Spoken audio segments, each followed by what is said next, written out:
Most people get this wrong.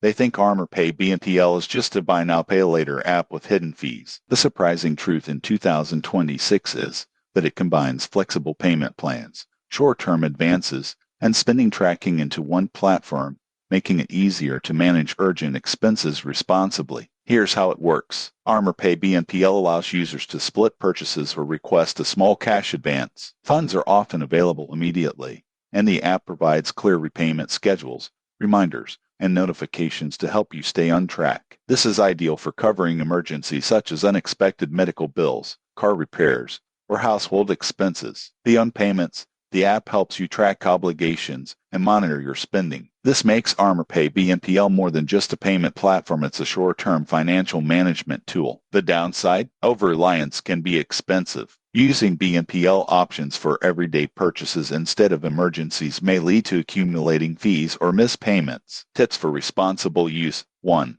Only split payments for request advances you can realistically repay. 2. Track repayment dates carefully. 3. Use budgeting tools within the app to manage overall spending. Who benefits most? Users who want flexible payment options and occasional cash access. Those with irregular income or poor repayment habits may face higher costs. In conclusion, ArmorPay BNPL in 2026 is flexible, practical, and convenient, but only when used wisely. Treat it as a short-term financial tool, plan repayments carefully, and monitor your spending. Subscribe for honest app reviews and actionable money advice.